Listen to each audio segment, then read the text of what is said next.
This is Damien Macy, the Marshall Library Oral History Project. And on October the 2nd, today, I am in the home of Carolyn Ralston. I think she will probably have a good story to tell us. And with that, here she is. Okay. When and where was I born? I was born January 1st, 1934, and I was born at Auburn. I was born at home. My mom and dad was Mary and Otto Veach, and I had 2 brothers and 3 sisters, Goldie Earlywine and Nick Veach and Dale Veach and Flo Reed and Jane Peterson. And so... Carolyn, you mentioned that Auburn. Now I see the sign that says Clark Center.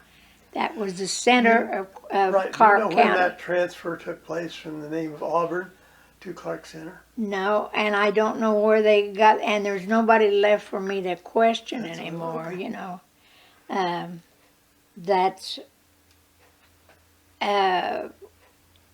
I was born there on where the creek goes down at the bottom of the hill there. And I just never asked anybody, and how many times I wished I had asked someone, you know. What was my neighborhood like? Well, I went to a 2-room school. The one room had the 1st through 4th grade, and the other room had 5th through 8th grade. And Violet Baker was my teacher. And she was a wonderful teacher. She took us on field trips and everything, and Greta Lee was the teacher in the 2nd room. I had her for 5th grade. Oh, is that right? Sure did. And it was... we got along just fine. One of my friends said, well, how in the world did somebody teach that many kids and keep order? And Dale Huffington, another friend of mine, said, we were taught to discipline at home. And that's probably what the difference is, you know. And Carolyn, do you remember at that time, I know there were no cafeterias. There weren't even school buses. Did you walk to school? And I walked to school. It was about what would be about 6 blocks now. okay. And one day, when I started to school, there were some boys playing around, and they knocked me down, and didn't mean to. I would just walk past them, and they were throwing a ball or something, threw me down in this mud puddle. And so Violet said, now, you know, nowadays, why, you'd have had to gone home and everything else. Well, Violet was the kind of teacher that we had these stoves that had a great big metal thing around the outside of them. I don't know what kind of stoves they were called, but she had me take off my dress and get behind that, what do I want to call it anyway. And she said, now you stay back there. And she said, I'm going to wash your dress out, and then we'll hang it up, and when it gets dry, you can come back out. And Mother said later on, well, why didn't she send you home, you know? And I said, well, that was just Violet. She took care of everything. Now, I know you didn't have a cafeteria there either. No. Did Mom fix your lunch for you to take? Mother fixed me my lunch in a little metal school lunch box, and we all ate at noon together in the classroom, or if it was nice, we'd go outside and have a picnic. So, as you know, Eleanor started in 1-room school, and she said she got a lot of information and almost an education from hearing the older kids make their recitations. Yeah. Did you find that true also? It was, a friend of mine says we had the 8th grade all the time. And we just heard and a lot of that just rubbed off on us, and so I feel sorry for the kids that had a problem because and not that I was a brain surgeon or anything, but I could learn real fast. And then I had when I was born, my sister that was next to me was 12 years older. Next one was 14, and the next one 16, 17, and 18. My oldest sister was 18 years older than I was, and so they just. Did I have chores? Yeah, I had chores. When Mother would send me out to the corn crib to get corn for the chickens. And so there was a snake out in that corn crib, and Mother said, "Don't you bother that snake." Said that snake eats the mice and rats out of the corn. And I was so busy looking for the snake, I probably just hurried like I couldn't have another minute to get away from that snake. And that was one of the chores I had. Then my mom would always, I would carry coal and wood and everything up to the back porch. And then that's where that Mother would come out and get the stuff. And I didn't carry a whole lot. It was just a stick or two at a time, but it was to help my mom, Now that coal and wood created ashes. Did you have to take those out? Yeah, I had to carry the ashes out. I about forgot about that, but I thought, never again. If I ever get out of this, I'm not ever going to have to carry coal and wood You again. mentioned the corn crib. Was that corn for some of the livestock? Yes. My dad had horses, and so when they would combine in the fall, they would fill this one corn crib up and then go down to the barn. Our barn was quite a ways from the house, and they'd fill another crib down there, and that was what we fed the horses and everything. And we had a thing that it shelled the corn, and it was you used it it wound around, round and round and round, and took all the corn off the cob, and then you saved the cobs to start a fire with in the house. Mm-hmm. And did you soak those in kerosene first? Nope. No. Mother just my mom just, she was amazing. She was just wonderful. She had gone, and when she was a kid, she went through 8th grade twice so she could teach school.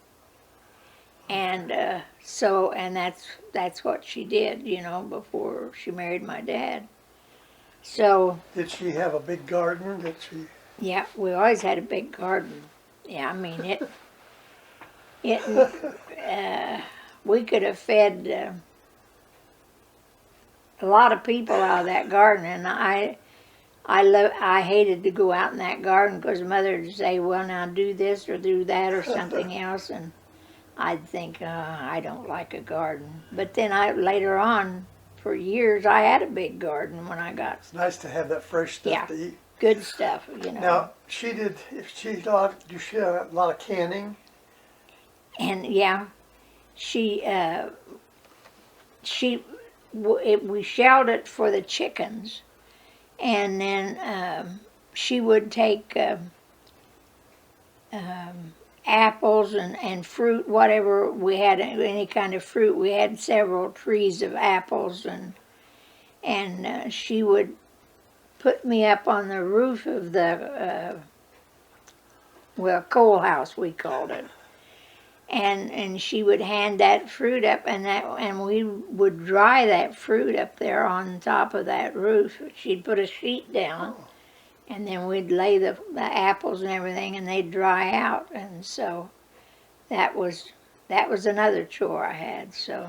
Did you have a refrigerator or something to keep things cold? No, we didn't have a refrigerator until I was in high school, probably freshman or sophomore. And that was just, you just did what you had to do, you know, and so.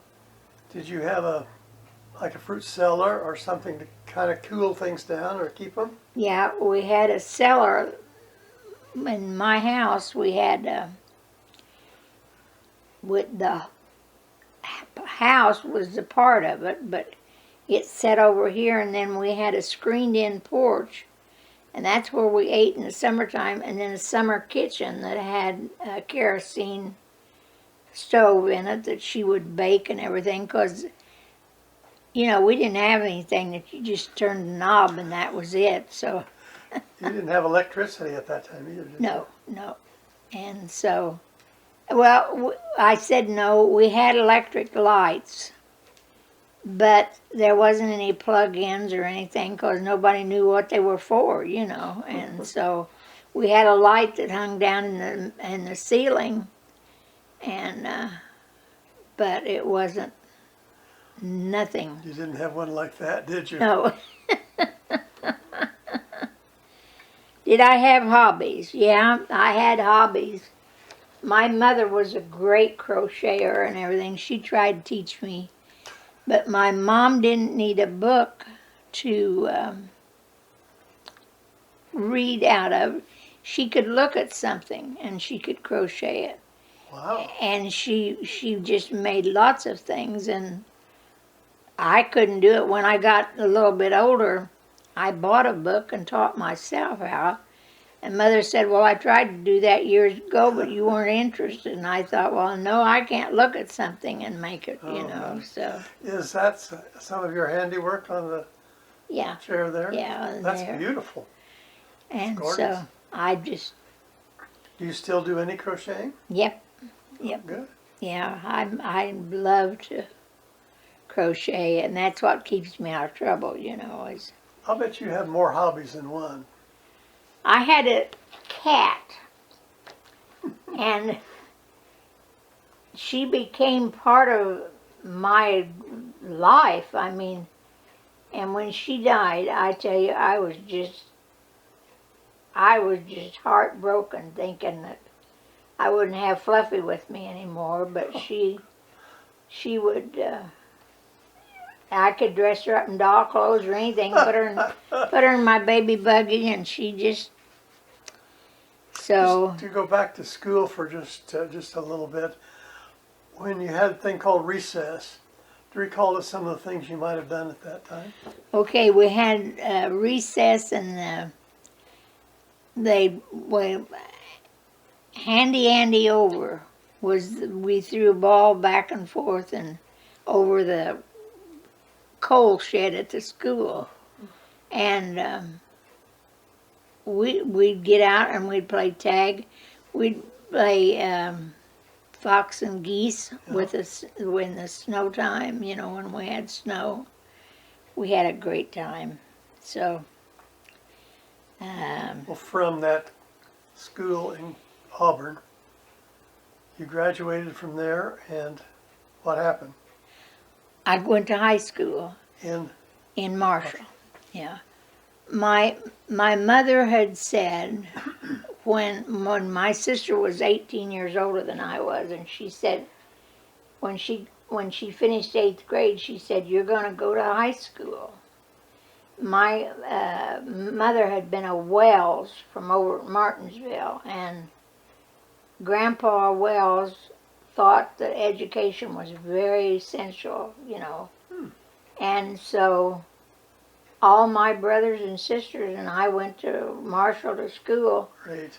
And when my oldest sister started school, she was the oldest one in the family.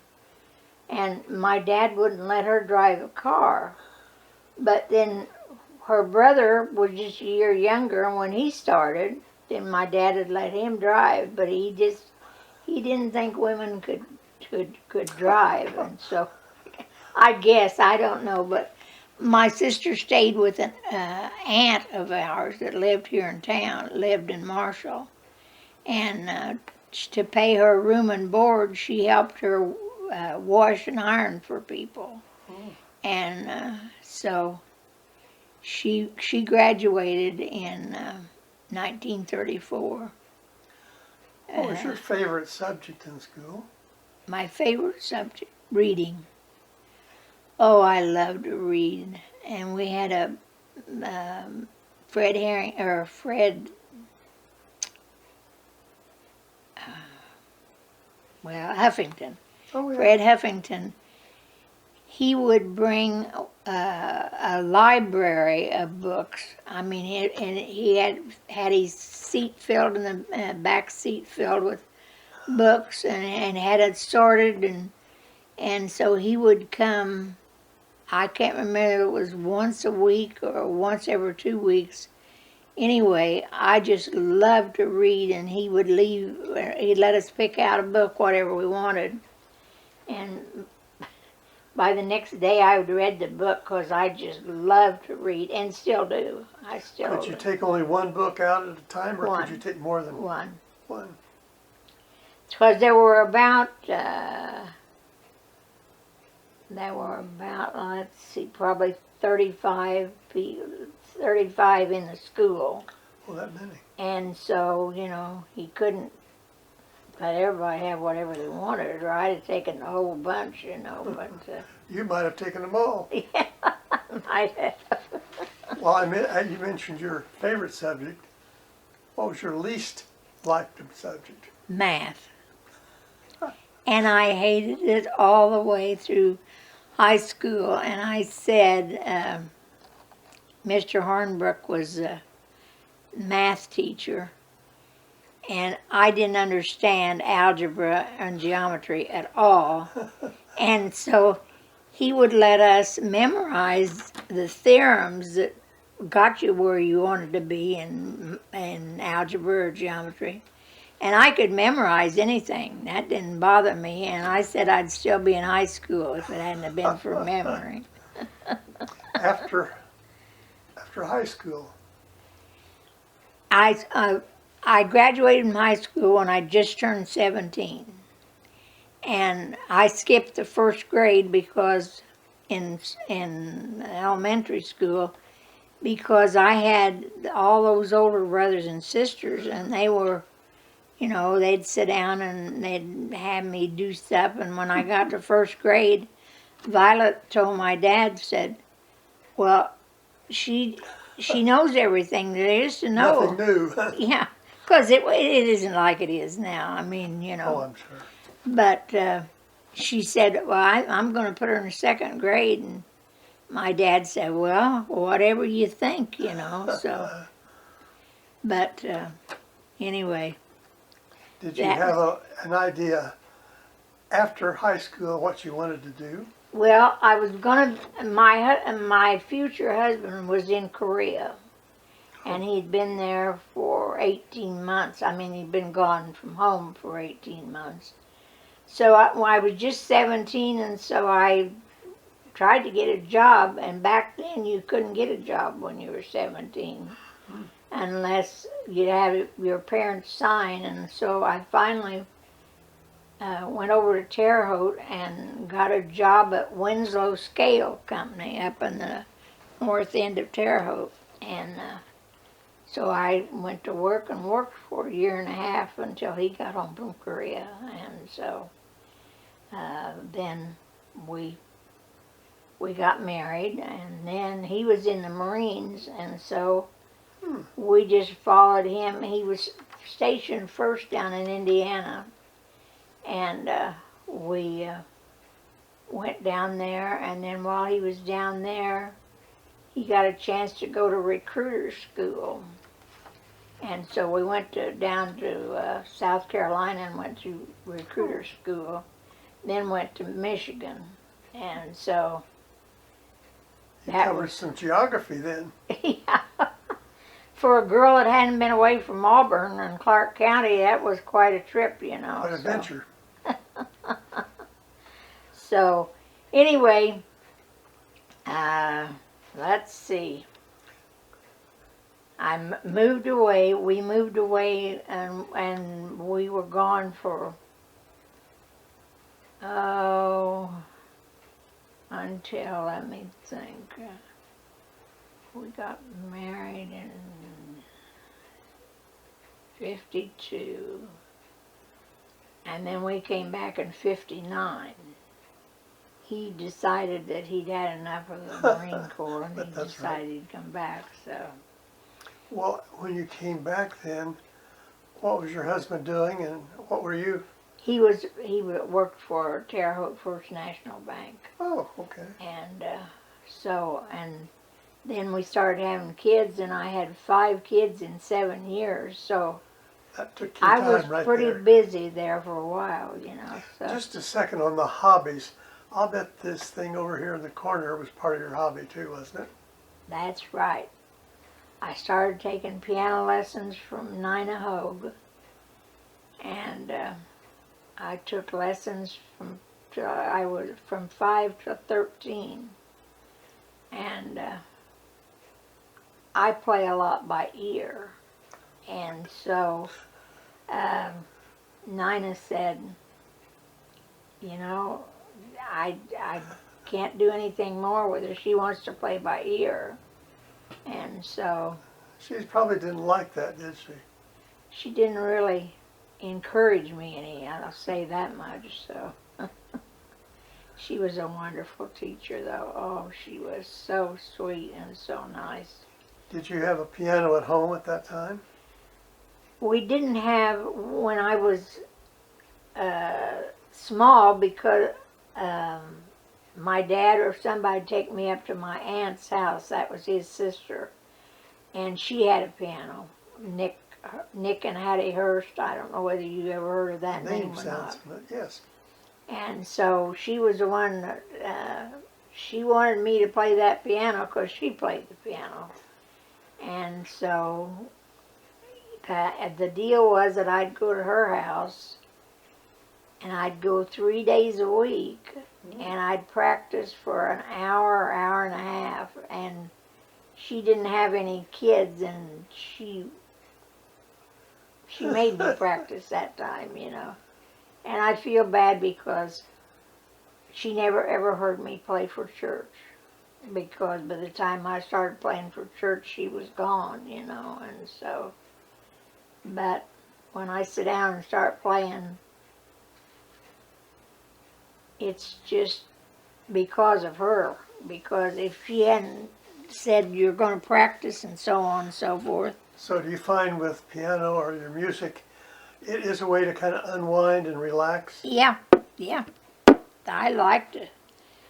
If I'm all keyed up about something, if I go over there and sit down and play that piano for 10 minutes, I'm just, everything's okay again. It clears the cobwebs, doesn't it? That's interesting. Okay. Then what jobs and career do you have? Well, I started working at Winslow Scale. Then when my youngest daughter was in 2nd grade, I think,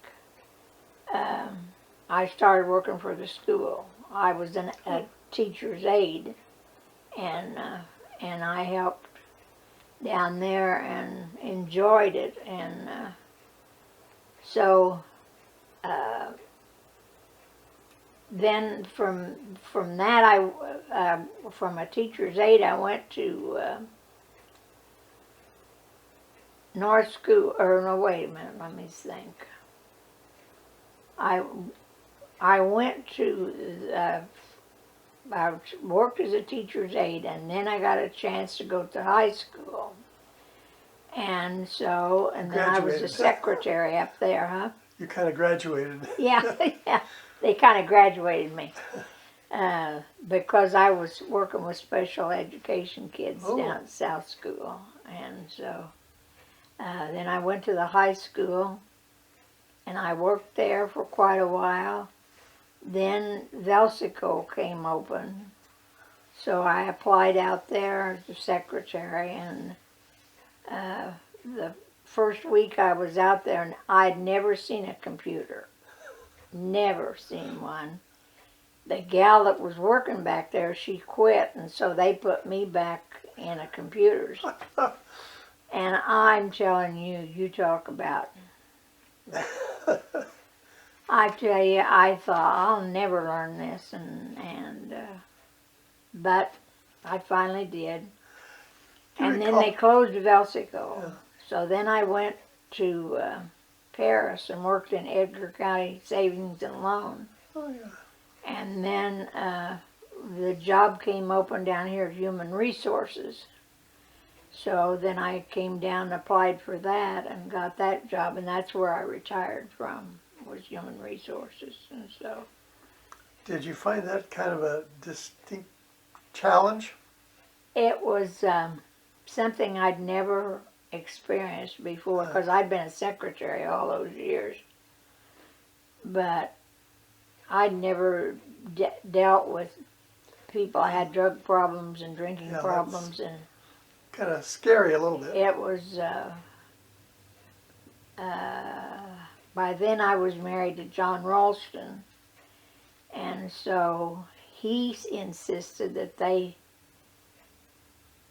do something about, because when they came through the door at Human Resources, I was just right there, you know, at the desk.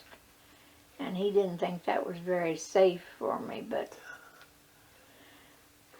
Now, was that the Human Resources here in yeah. Marshall and South Route 1? Well, yeah. When we first started, we were up at the old Colonial Kitchen building where the insurance place is now. And then we moved and went down south on Route 1. It's interesting because I was president of the Human Resources Center in that about that same time. Oh, is that In right? the 70s, yes. Huh. You mentioned the computer. Do you recall what year that was? Let's see, it was about 79 or 80, somewhere along in there. I know for a long time, businesses, you had to be a giant business to Yeah. be able to have a computer. So as the computers got, I guess, more usable and cheaper to buy, then they kind of came down to other businesses. So at that time, I don't imagine many businesses in Marshall had a computer. I don't imagine they did either. And they sent me, when I worked for Velsico, they sent me to Boston to go to school. And they didn't teach me any more than what I learned here on my own, you know, and I still think computers are something you have to get used to, and people can tell you and do this and that and something else, but until you actually sit down, well, I'll tell you a funny story. When I first started on the computer, my main boss was up in Chicago. I had a boss here in Marshall, but the main offices for Velsico was in Chicago. So anyway, the gal that was in charge of it up in Chicago, she called me, and she was just dying laughing. And at that time, each person that was employed at Velsico in the union had 5 different pages on, each one had a 5-page their work ethic and so on and so Kind of forth. like a resume type of thing. Yeah.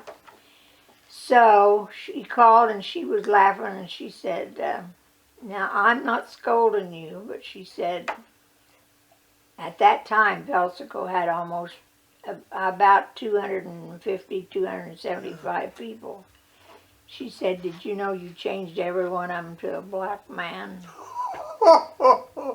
And so I had to go back and go 5 pages for each one of those guys, and I mean, computers aren't like that now,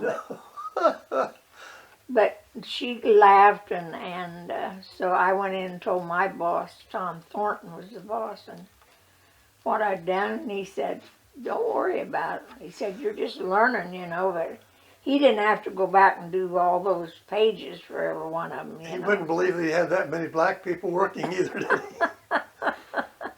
And I don't know what I hit, but I changed everyone to a black person, so. That is funny.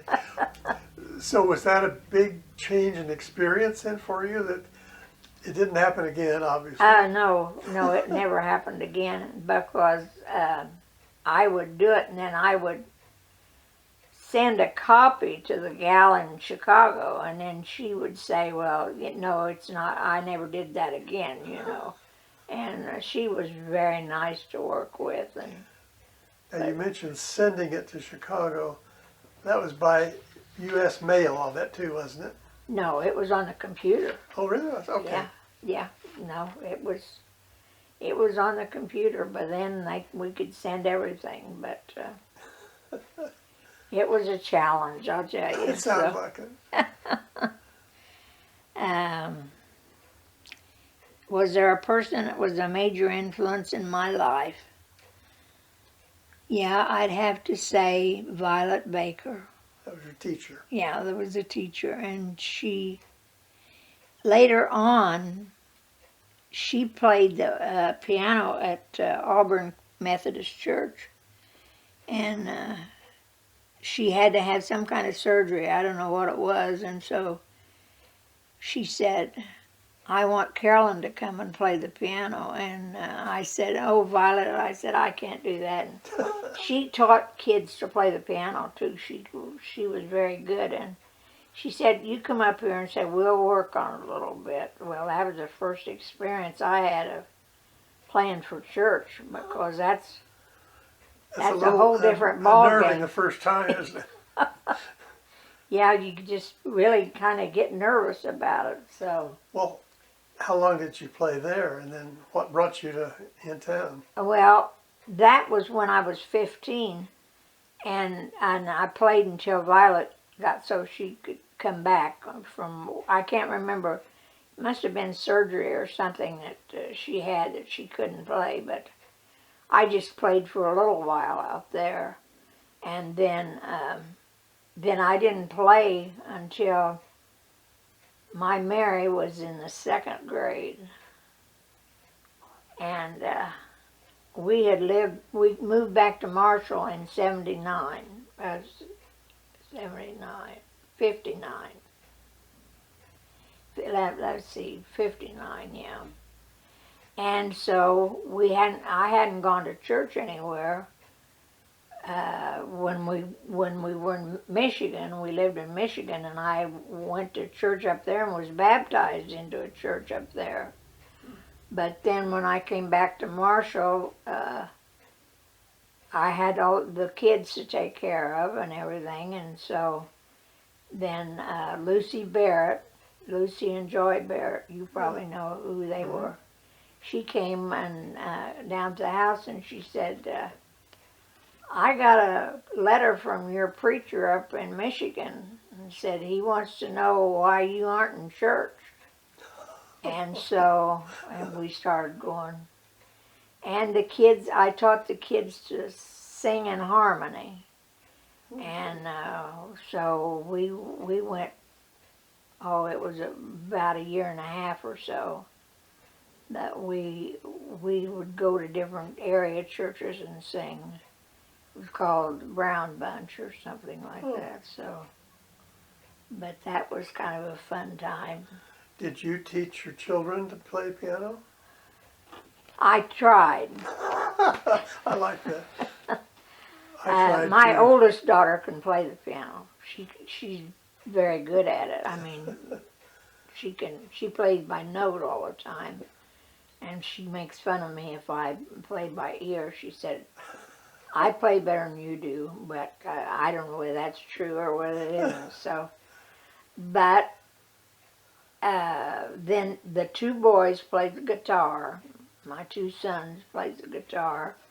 My middle daughter plays the accordion, and she does very good on that. You just don't see those much anymore either. Yeah, and my youngest daughter said, by the time Mom got to me, she'd kind of run out of patience.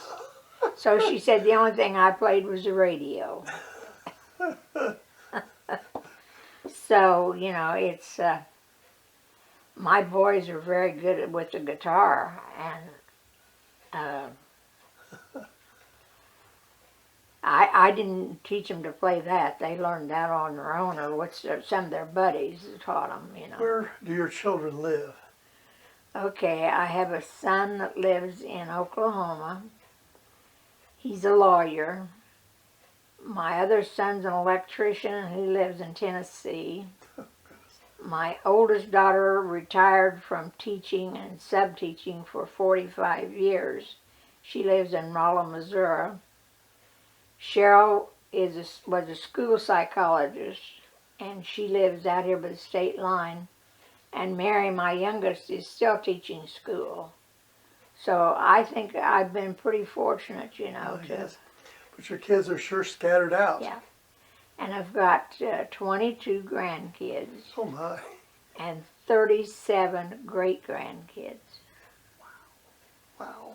So, wow. You know,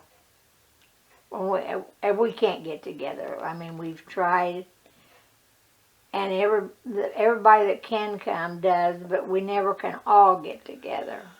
Everyone is so busy and so many schedules that it's just impossible. I think you get much more than 4 or 5 people together. Well, they've all got their own lives, you know. Sure. So, my one grandson that lives in Tennessee, he's a music director, band director. Oh. And so when the rest of us can get together in the summertime, he can't because he's got band camp all the week. So it's like herding a bunch of chickens or cats or something. The rest of the year he's got school. Yeah, and the rest of the year he's got school, so. Just keep right on going. Oh, okay. And another person that was a major influence in my life was my mother. My mother could do anything that she set her mind to do. I mean, she was just a fantastic person. And she was 40 when she had me, and you'd have thought she was out of patience, but she had a lot of patience to raise me because I was kind of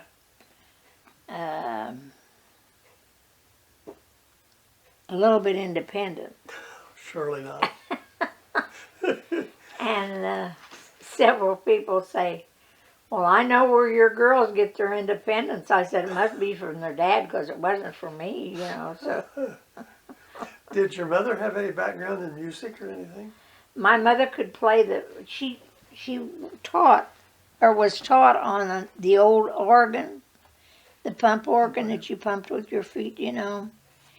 And her dad insisted that the girls in their family learned to play the piano or organ because they had the old pump organ, and so. And my mother could sing like oh, she was wonderful. She just could do anything. She just loved to meet a challenge, you know. One night, and this is back when I was a kid, and so she heard somebody, my dad had gone to a meeting or something, he wasn't around, and she thought she heard somebody in the chickens, because back then we're living in a different time, you know, and if somebody could steal their chickens, they'd have chicken for their meal next day, you know. So she was downstairs and she hollered at me. I slept upstairs, and she said, "I'm going out and seeing what's in my chickens, you know." And she was just that way. I mean, and I said, wait a minute. And so I hurried and got something on and decided to go with her. And she went out, and that chicken house was just as dark could be. And there weren't any lights back then, street lights or anything. And she opened that door and she said, "I don't know if there's anybody in here or not, but you better get out." So. That's a bravery. Yeah. And we didn't go inside, but anyway, we went back to the house, and she was satisfied because she'd had her say, well, my uncle owned a grocery store in Auburn. Yeah. Hurley Veach. He was my dad's brother. He said, Mary, he said, I've got an idea. He said, if you can do this, he said, I put some red paint under one of their wings. So Mother and I went out, and that's what we did. We painted their, where you couldn't see the paint unless they raised their wing up, you know. So, wasn't too many days till somebody brought a chicken in and had red paint under its wing.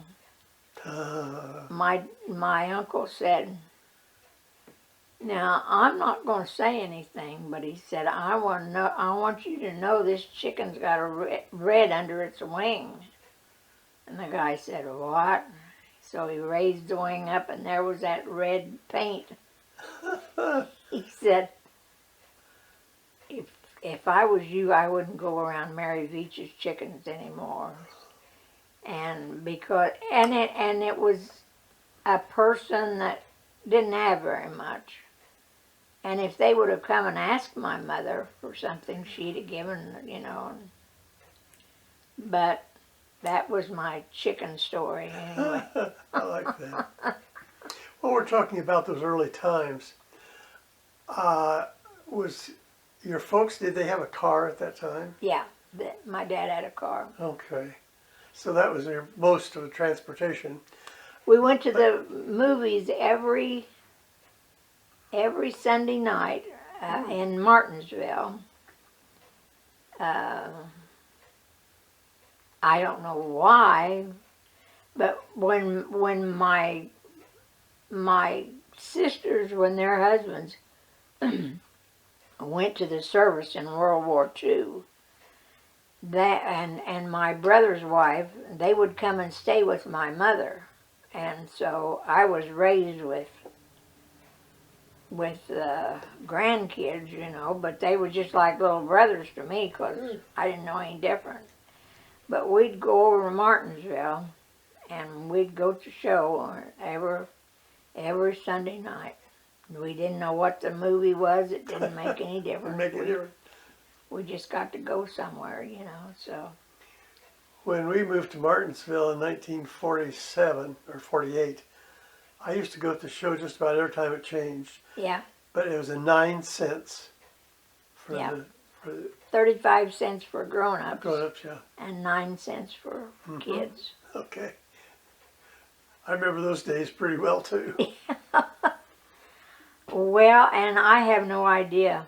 One of my granddaughters is in the business office for, well, I can't think of the thing now.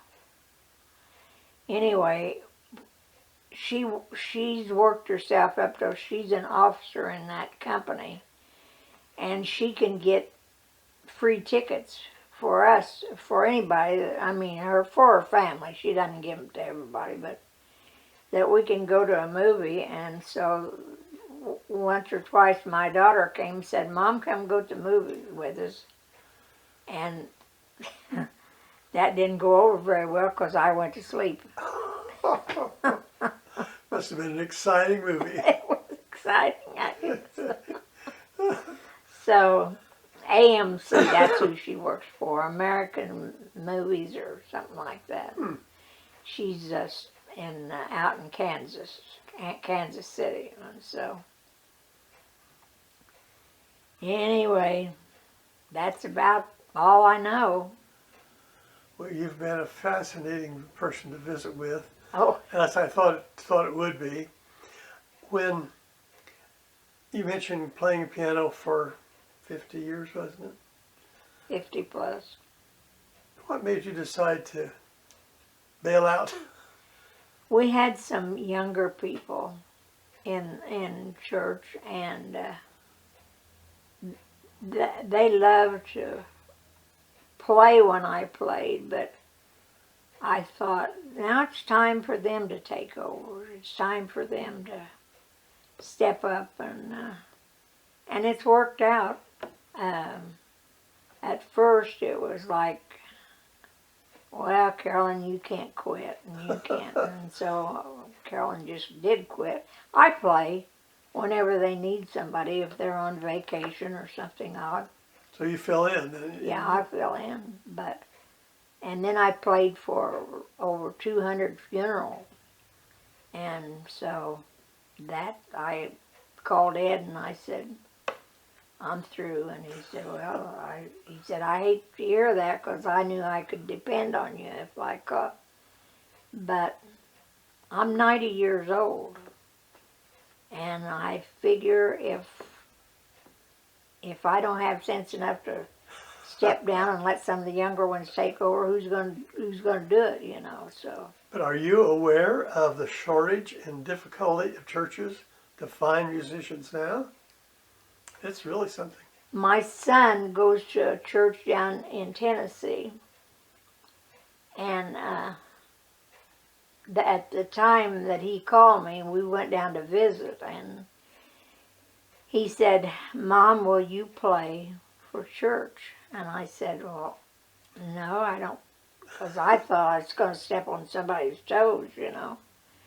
And I love to play, but I wouldn't